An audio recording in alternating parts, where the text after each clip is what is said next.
When we take a close look at the autoloader cassette and where the grids need to, or the cartridges actually need to be placed, then there is a number of things that you can actually see that are very important.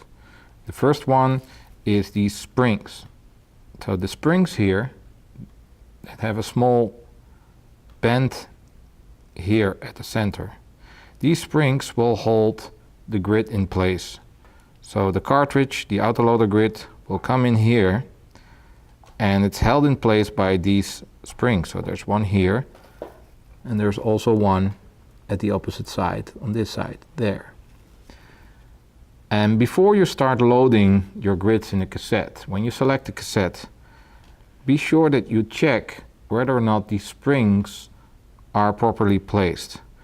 So when you use these cassettes a lot, these springs will start to wear out over time. So these are consumables and you can easily replace these. But you have to watch that these springs are at the same height, so to say. So the same location.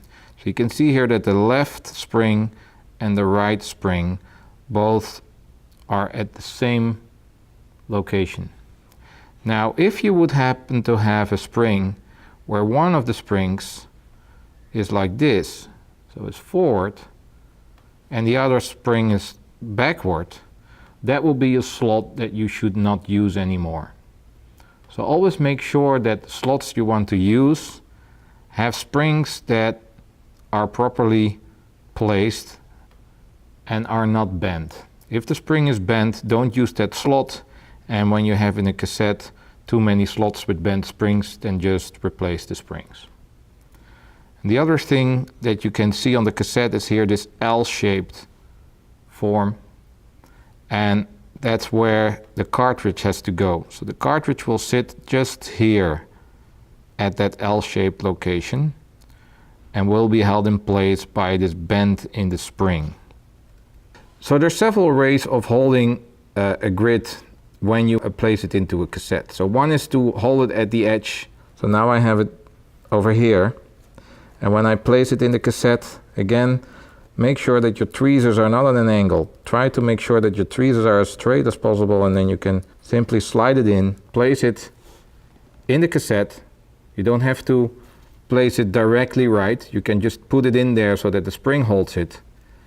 And then by rotating your tweezers, you can, by tapping it, make sure that it is placed completely down.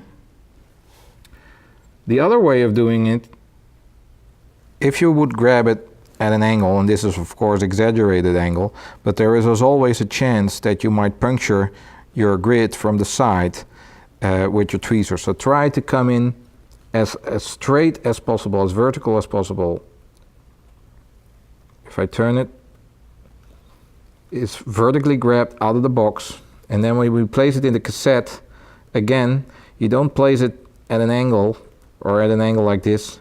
You try to come in as straight as possible, and the tweezers itself will give you the right distance because of the shape of the tweezers.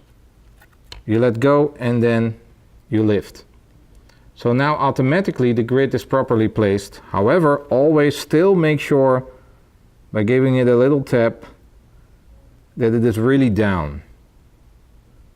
And so straight from the top, this is a correctly placed grid. You see that it is completely vertical and that the springs are holding the cartridge in place, while this grid is an incorrectly placed grid. So this one is at an angle. And you can actually correct that by pushing it in and make sure, just give it a tap, that it's properly placed. So these are now correctly placed. Also make sure, again, you'll see that the springs here and there are at the same level. Same goes for this grid. Both grids are perfectly straight vertically in, and there is no angle on them.